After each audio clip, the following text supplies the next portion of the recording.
Bueno, la siguiente ponencia la va a realizar Antonio García, de la Universidad Politécnica de Cartagena, y se llama GVSIG, Guía de Aprendizaje Autónomo. La conferencia también ha sido realizada por Josefina García.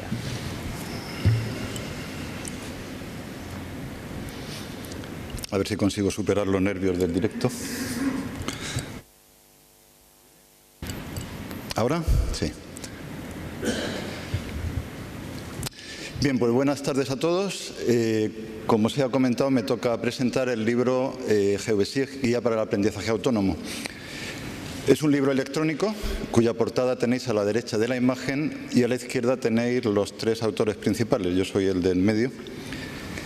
Pero hay que decir que también hemos contado con un buen plantel de colaboradores en los cuales están adelante, entre otras cosas, porque está por orden alfabético, la asociación GVSIG. Quería empezar explicando cuáles han sido las razones que nos han llevado a escribir este libro y a ponerlo a disposición de todos. Desde nuestra perspectiva, todos somos profesores de universidad y la mayor parte de nuestros colaboradores también, y supongo que eso hace que tengamos pues eso, una perspectiva, una situación un tanto especial. Seguir comentando cómo está estructurado el libro, cómo está organizado, qué es lo que contiene y por eliminación qué es lo que no contiene. Nunca hemos tenido la intención de que sea un libro exhaustivo, sino que su vocación es más bien pues casi ser una guía para empezar, para introducirse en GVSIG. Un par de detalles sobre el aprendizaje, o mejor dicho, los aprendizajes que hemos pretendido y cómo hemos intentado conseguirlos, y espero que conseguirlos.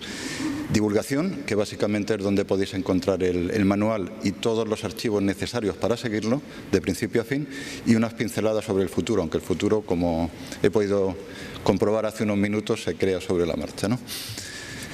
Bien, ¿por qué escriben unos profesores de universidad un libro? Depende de los casos, depende de los temas, pero este en particular, o para este en particular, nosotros tenemos varias razones, cada una de las cuales creo que por sí misma justifica el hecho de escribirlo, pero que bueno, si son más, digamos con mayor razón. La primera es la docencia que tenemos encomendada. Todos somos profesores de una universidad politécnica, tenemos numerosas asignaturas, se llaman topografía, geomática, topografía, fotogrametría, lo que sea. Pero una cosa común a todas ellas es que suelen tener algunos contenidos de SIG, pero muy poquitos, típicamente un tema nada más.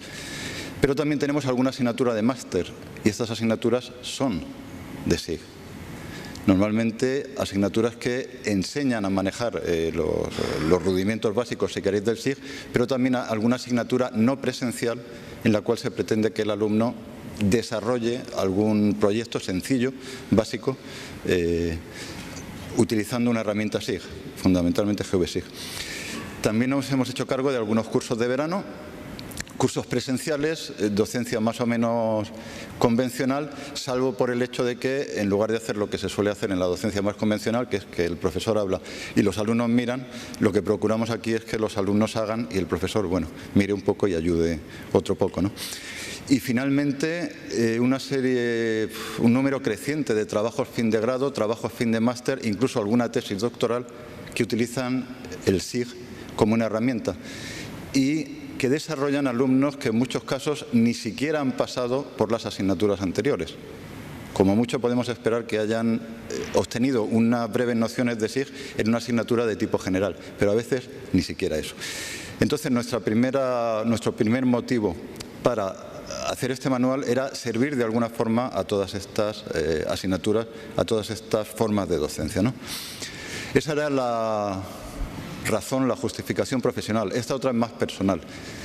Yo no sé vosotros, pero yo si tengo que meterme en un tema relativamente nuevo y con cierta profundidad, necesito estructurarlo y para eso necesito escribirlo. Al igual que esas dos manos de Escher, ¿no?, que se van dibujando una a la otra, a medida que vas escribiendo también vas estructurando y viceversa. De manera que al final el resultado es que más o menos tienes claro lo que querías, pero además tienes por escrito esa misma estructura. Y la tercera y última razón, no por ser la última, es la menos importante. De hecho, en el tiempo fue la primera.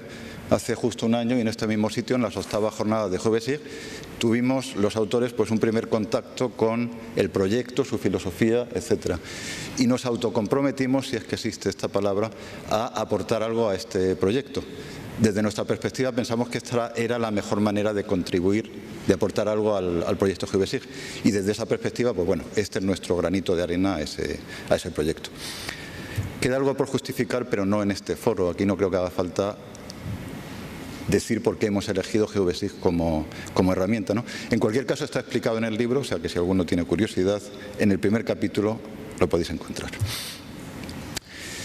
Respecto a la estructura, nos hemos basado en la versión 1.12, que en el momento de empezar a trabajar con este manual era la última versión final. Solamente incluye la configuración básica y aún dentro de esa configuración básica nos hemos saltado una serie de herramientas. Es decir, lo que decía antes, no tiene afán de ser un libro que contenga todo, sino solamente una parte que creemos, eso sí, que es la fundamental. 9 capítulos, más el último de referencias, bibliografía, muchos de ellos páginas web, y además una serie de aplicaciones que han sido fundamentalmente la contribución de los colaboradores que pudisteis ver antes.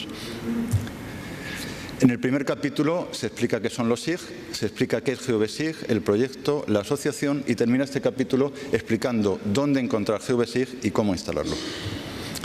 El segundo capítulo es bastante teórico, habla de la información geográfica, los formatos en los que se suele presentar esta información, los tipos de archivos que se manejan en GeoBSIG.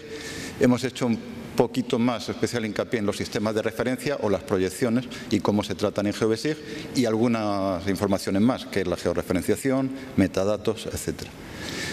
El tercero es mucho más práctico, se presenta ya la interfaz de GeoBSIG, los proyectos, cómo se trabaja con ellos, se cargan, se salvan, etcétera, los distintos documentos que maneja GeoBSIG, y se empiezan ya a añadir capas. Todo lo que se puede hacer en GeoBSIG sin alterar la información prácticamente está en este capítulo. Aquí se aprende todas las herramientas de navegación, los zoom, encuadre, el localizador, etcétera, etcétera, cómo se visualizan las capas, fundamentalmente en vectorial, aunque también en raster, cambiar la simbología, selección y consultas también, y finalmente distancias y áreas.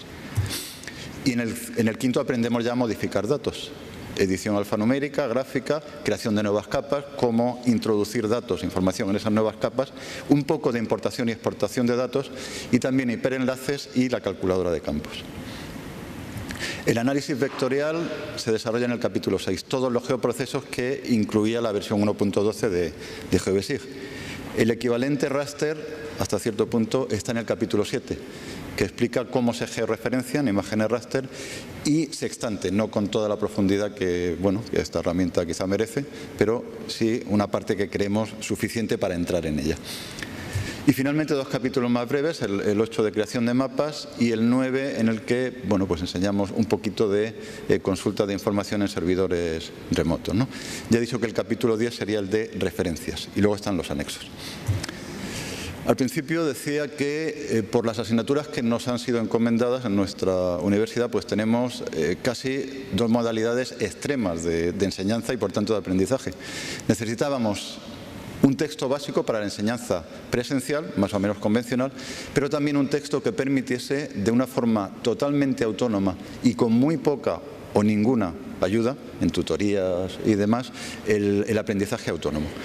Lo que hemos hecho para intentar que este manual sirva a las 2 formas de enseñanza y de aprendizaje es desarrollarlo a través de una serie de ejemplos desarrollados paso a paso en el texto y también en figuras similares a esa que tenéis en la imagen.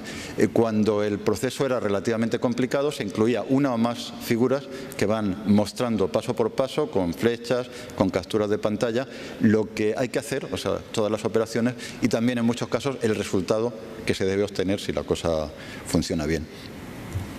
Además, pensando en el aprendizaje autónomo, se han incluido en casi todos los capítulos ejercicios más complejos, a veces que necesitan o que requieren utilizar varias herramientas de forma consecutiva. Y esto es importante, en el mismo lugar, ahora después lo veremos, en el que podéis encontrar el texto en formato PDF, aparecen también todos los archivos necesarios para seguir tanto los ejemplos prácticos como estos ejercicios más completos que os comentaba.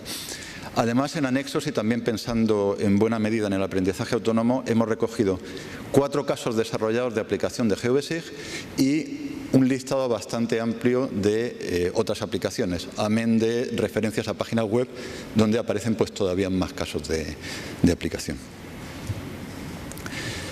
Tanto el libro como los archivos podéis encontrarlo en el repositorio digital de la Universidad Politécnica de Cartagena. El repositorio digital es un sitio en el que tú puedes entrar directamente, no necesitas ni estar dado de alta, ni ser miembro de la universidad, ni password, ni historias. Es decir, cogéis ese enlace y directamente encontráis una página donde la parte de abajo es la que tenéis ahí reproducida. Están 3 carpetas con los archivos comprimidos que se utilizan y el último enlace de todos es ya el manual. No hace falta que lo anotéis. Si ponéis el nombre en Google, el nombre del manual, directamente os salen un par de docenas de páginas con el enlace, o sea, desde las cuales directamente podéis ir a ello. Y una de ellas, por cierto, es la de la Asociación GeoBSIG, que ha tenido la amabilidad de colocarnos en noticias. Ahí también lo podéis encontrar. Hasta el momento hemos contabilizado unas 3.500 descargas, lo que no está nada mal. Bien, estoy terminando ya. Qué bien, ¿no? Respecto al futuro, ¿qué tenemos pensado? Hombre, lo primero, actualizarlo a la versión GeoBSIG 2.x. En el momento que, bueno, pues esté totalmente operativa y estemos nosotros también totalmente operativos. Calculo que eso será a principios del curso que viene.